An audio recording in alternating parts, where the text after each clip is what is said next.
Uno de los aspectos más llamativos de la Guerra Civil Española es la feroz persecución que contra la religión y el clero se desató en la mayor parte del territorio republicano.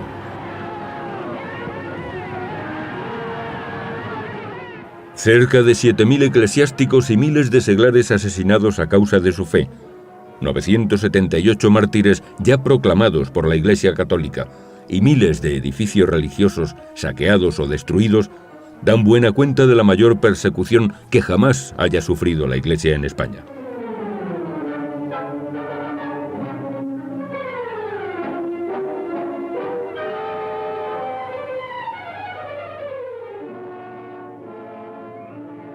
Persecución religiosa.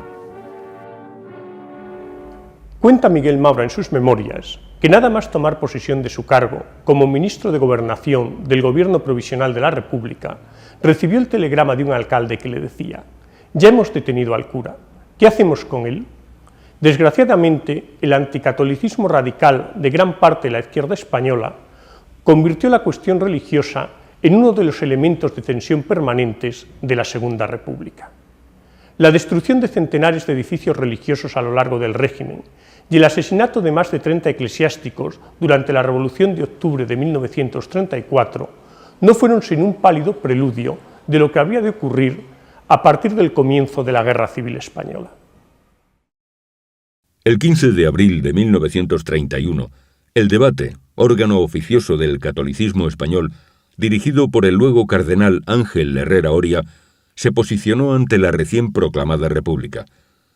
Siguiendo la doctrina de León XIII de acatamiento del poder constituido, el editorial del Diario Católico planteó el deber de acatar el gobierno de la República.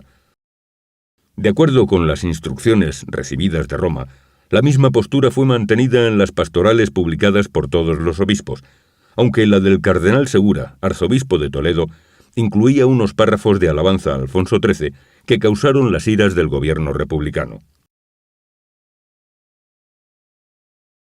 La buena acogida inicial del catolicismo oficial a la República sufrió una dura prueba con la quema de conventos y edificios religiosos que tuvo lugar en Madrid y otras ciudades de España los días 11 y 12 de mayo de 1931. Aunque el ministro de Gobernación, el católico Miguel Maura, logró enterarse con anticipación de los preparativos que se hacían al respecto, nadie le quiso hacer caso.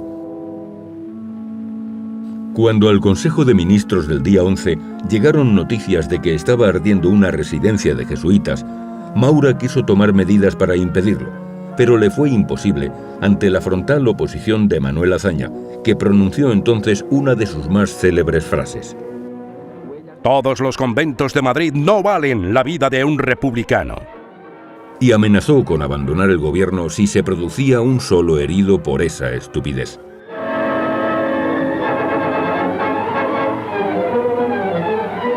Ante la barra libre e incendiaria, el tumulto aumentó de intensidad, hasta que a las 4 de la tarde se proclamó el estado de guerra, pues bastó desplegar las tropas para que se acabaran los incidentes.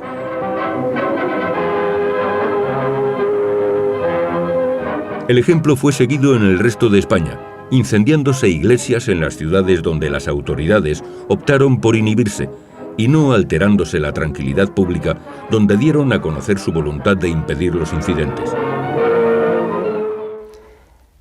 Y recuerdo que el día 11 de mayo, en la plaza del Altozano, o sea, en la parte de Triana del puente, en un corro bastante grande, yo creo que habría 10, 12 o 15 personas, había una hoguera y imágenes de santos quemándose.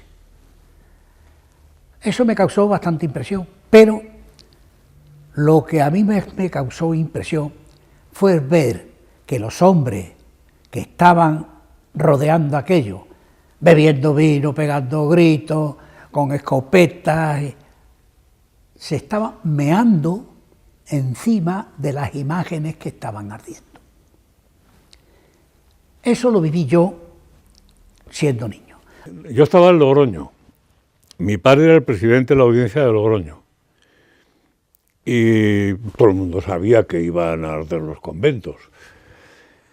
según la ley orgánica, el presidente de la Audiencia sustituye al gobernador civil en su ausencia. Bueno, pues se sabía que iban a arder los conventos. Y el gobernador civil, como siempre, cogió el coche y se fue a hacer consultas a Madrid, con lo cual dejaba aquello.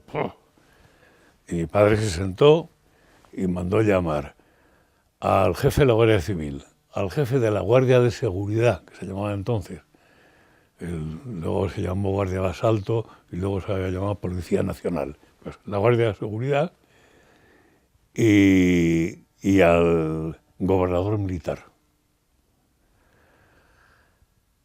Y a los 3 o 4 capitostes de los partidos políticos izquierdistas, ya los citó a todos a las 8 o a las 7 o a la hora que fuera. Y cuando estaban todos reunidos dijo, bueno, señores, ustedes saben, porque es Vox Populi, que hoy van a arder los conventos. ¿Hemos oído algo? Señor teniente coronel, no sé qué, de la Guardia Civil, ¿usted sabe qué es lo que dicen los estatutos de la Guardia Civil? Que tienen que defender la propiedad, no sé qué, y las vidas de las personas. Espero que lo sepa cumplir esta noche. ¿De qué forma? Pues con la que usted tiene armas. Usted tiene armas, ¿no? Pues serán para algo. Al de la Guardia Municipal lo mismo. Y al gobernador militar, usted, como sustituto, por si la cosa se pone peor, tiene que tener la tropa cuartelada, tal, no sé qué. Bueno, pues señor gobernador, entonces, si es preciso, hemos de hacer fuego. Pues claro, y al aire no, al bulto, pero hombre, por Dios, ¿qué cosas me pregunta usted? Señor gobernador, esa orden me la da usted por escrito. Naturalmente, pero me avergüenza oírle hablar usted. A ver, traiga al secretario, traiga al grupo. No hace falta. Y testigos, no hace falta. Y entonces el jefe del partido socialista o cual, dijo, eran íntimos amigos, mi padre y eso. Señor gobernador, si sus órdenes se cumplen esta noche, será una noche de luto para Logroño. Dijo mi padre, pues evitarlo lo tiene usted en la mano, porque de la mía está que no será una noche de vergüenza. Venga, salgan ya, que hay que hacer cosas y tal. No ardió ni un solo convento en Logroño aquella noche. Pero unos meses después le quitaron la carrera a mi padre, por desafecto al régimen. En total, entre los días 11 y 12 de mayo fueron incendiados más de un centenar de edificios religiosos, perdiéndose valiosas obras de arte e inaugurándose una forma de civilidad republicana que no fue perseguida por las autoridades hasta después del triunfo electoral del centro-derecha en las elecciones de noviembre de 1933. La quema de conventos de mayo de 1931 tuvo un impacto difícil de exagerar sobre la opinión pública católica. Tan malo como que se hubieran producido los incendios era para los católicos la pasividad de las autoridades y la justificación de los incidentes que se podía ver en la prensa republicana, donde se acusaba a los frailes de haber sido quienes habían quemado sus conventos o de haber incitado a ello con actos provocativos. Así se afirmaba en la prensa que los religiosos disparaban contra los obreros, que en las fachadas de las casas de enfrente pueden apreciarse los impactos de las balas que dispararon los frailes, que las violencias del pueblo dentro de ciertos límites han respondido siempre al fuego que les dirigían desde el interior de las fortalezas conventuales. La expulsión de España del cardenal Segura y del obispo de Vitoria, Mateo Mújica, tampoco fue un buen presagio de lo que los católicos podían esperar del nuevo régimen. Un nuevo punto de ruptura se produjo durante el debate de los artículos que hacían referencia a la religión en la Constitución de 1931. El artículo 3, que establecía la separación entre la Iglesia y el Estado, apenas fue objeto de controversia.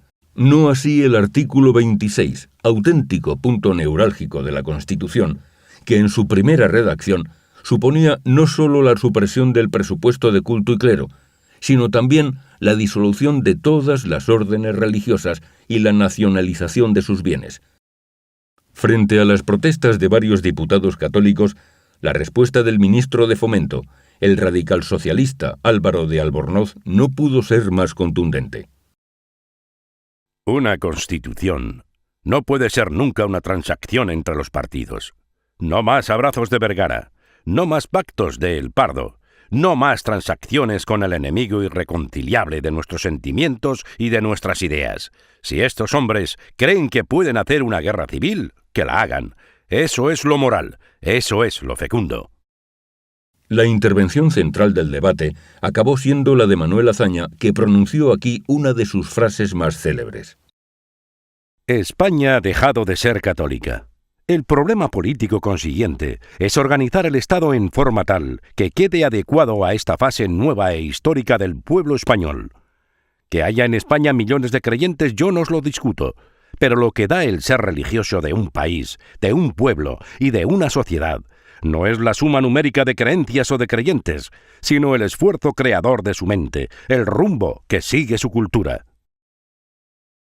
La redacción final del artículo 26 estableció la supresión del presupuesto de culto y clero, la expulsión de los jesuitas de España y la confiscación de sus bienes, y la prohibición a las demás congregaciones religiosas de realizar actividades relacionadas con la industria, el comercio o la enseñanza, señalando además que sus bienes podrían ser nacionalizados.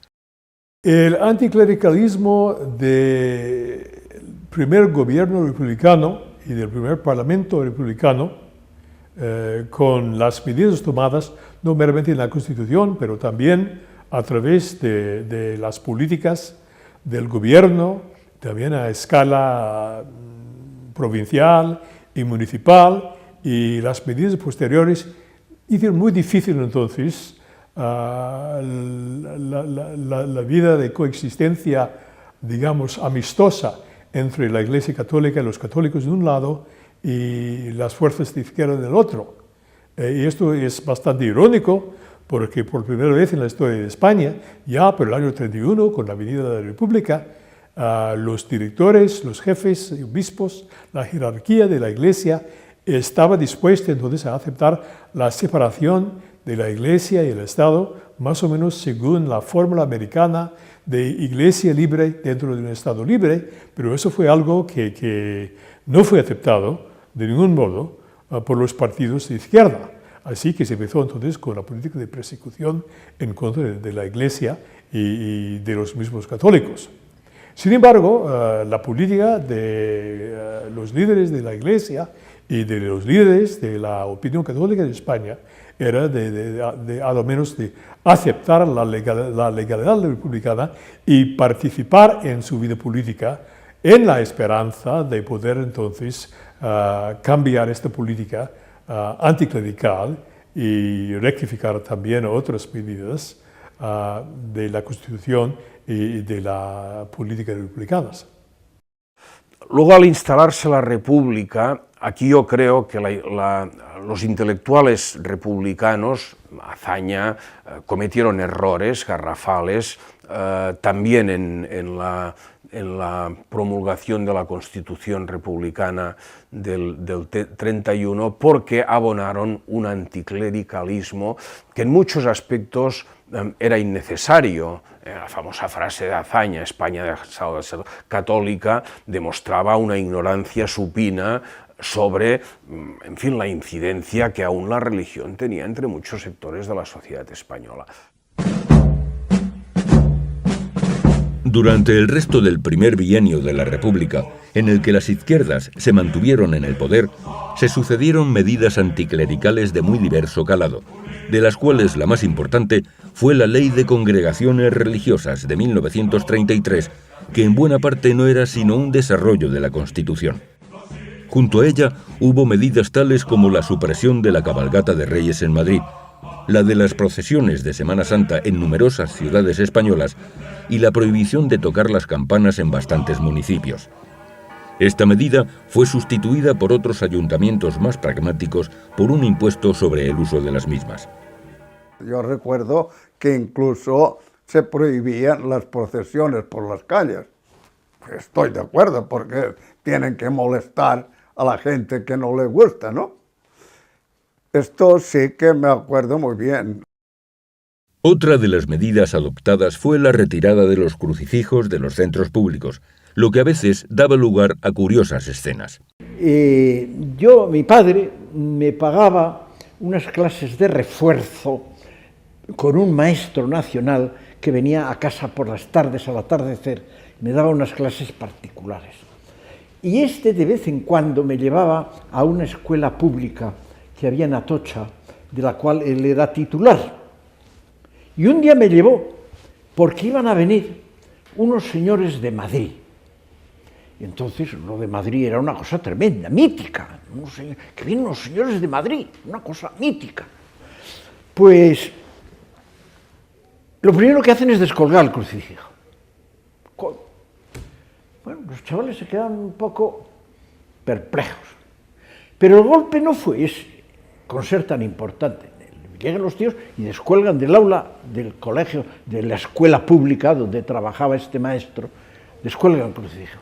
Pero va y luego, inmediatamente, de unos cajones de cartón que llevaban, sacan una figura de escayola blanca que era nada menos que la diosa Razón. Y entonces la colocan en una peana que había en el sitio del crucifijo. El triunfo del centro-derecha en las elecciones de 1933 supuso un descenso del hostigamiento anticlerical, pero cuando en octubre de 1934 entraron en el gobierno 3 ministros de la CEDA, el partido católico que había ganado las elecciones, los socialistas trataron de hacerse con el poder mediante un golpe de Estado que tuvo en Asturias su foco más importante. En un auténtico anticipo de la violencia revolucionaria que se desencadenaría durante la Guerra Civil, fueron asesinados 34 eclesiásticos, incluidos 9 religiosos de las escuelas cristianas de Turón, que se dedicaban a la enseñanza de los hijos de los mineros, y una decena de profesores y alumnos del seminario. Con la victoria del Frente Popular, en febrero de 1936, volvieron a reproducirse los ataques contra la Iglesia.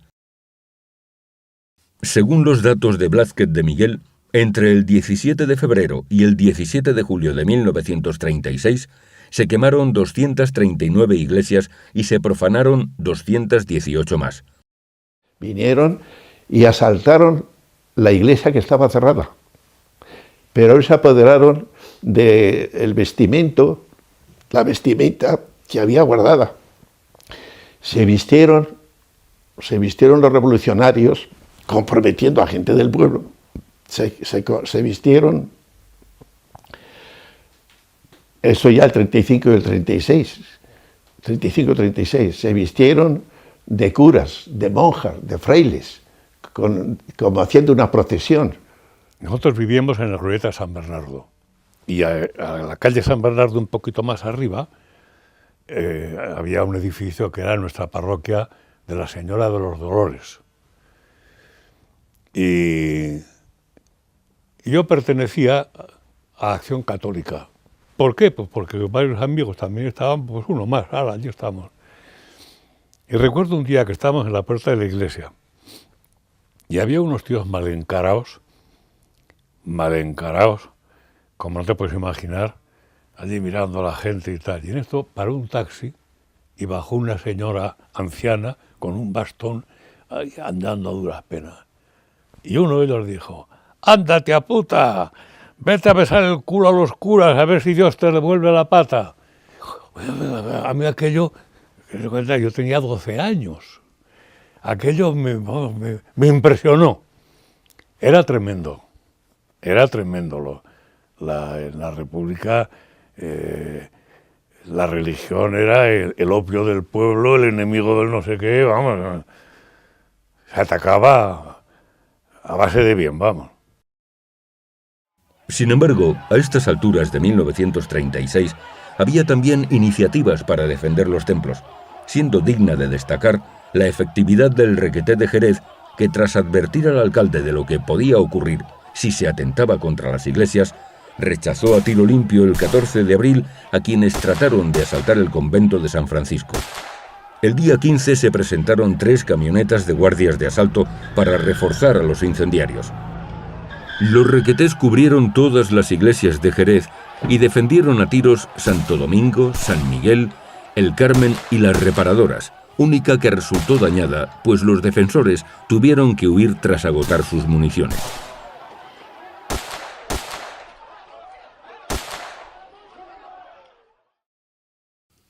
Tras el alzamiento de 1936, a la destrucción masiva de iglesias se unió el asesinato multitudinario de eclesiásticos y católicos que se habían significado por su fe.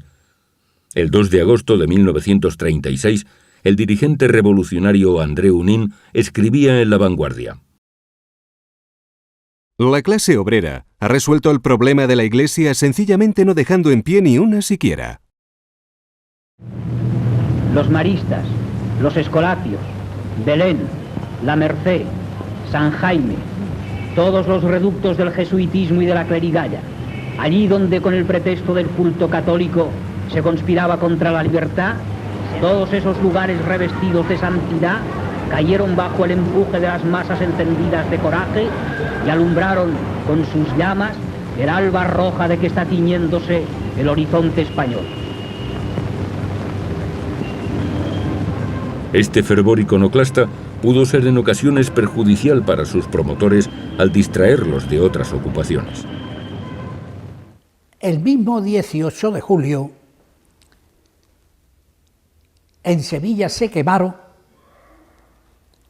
me parece, no tengo aquí el dato, me parece que fueron 11 iglesias y una capilla, el mismo 18 de julio.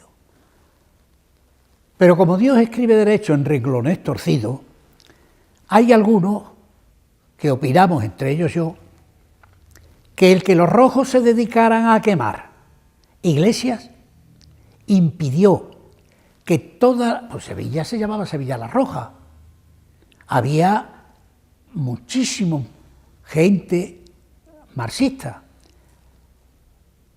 El ejército ocupaba exclusivamente el centro de Sevilla. Si esas masas populares, que eran incendiarias, van todas sin armamento incluso al centro de Sevilla, acogotan por completo a la fuerza y al ejército que estaban en el centro. Que las iglesias situadas en zona republicana pudieran pervivir sin daños era algo muy complicado. Cuando en algún pueblo eran preservadas por sus habitantes, no faltaban los de lugares aledaños que se presentaban para destruirlas, obligando incluso a los católicos más comprometidos a ser testigos de los hechos.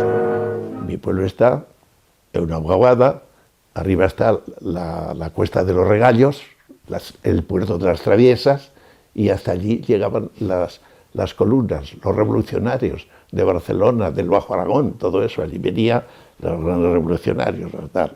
Y van de puerta en puerta, esos guerreros revolucionarios, mujeres, algunas muchachas de servicio de aquella zona, la Guedita, por ejemplo, que era del pueblo, la Guedita, que ya venía con pañuelo rojo, el pistolón al cinto. Venga, a quemar la iglesia, iban arrastrando todos por allá. Y claro, fueron a la iglesia, a los que van a misa, a los que más iban a misa. Mi abuelo, cogieron al tío José Claramonte, a unos cuantos que consideraban hombres piadosos, religiosos, los primeros, venga, vosotros los primeros, ahí con un fusil delante. Y bandos gritando, y el que no venga será pasado por las armas, y el que no suba será pasado por las armas. Yo escondido detrás de la puerta. Pero después salí, pasaron todos aquí para la iglesia, allí reunieron a toda esta gente, a entrar a la iglesia, pues a quemarlo, a tirar a los santos, a las imágenes, todas sacarlas para quemarlas, las sacaban a la gente del pueblo, sacar todo eso, tal. En el caso de Madrid, por poner un ejemplo, gracias a las investigaciones de José Luis Alfaya, sabemos que de los 210 templos de la capital, solo 11 terminaron intactos la contienda, siendo totalmente destruidos 45 y muy dañados 56, mientras que otros 84 sufrieron saqueos y diversos desperfectos. Varios miles de eclesiásticos fueron asesinados en zona republicana durante el primer semestre de la guerra, y salvo casos excepcionales como el de Vizcaya, los supervivientes se vieron obligados a pasar a la clandestinidad.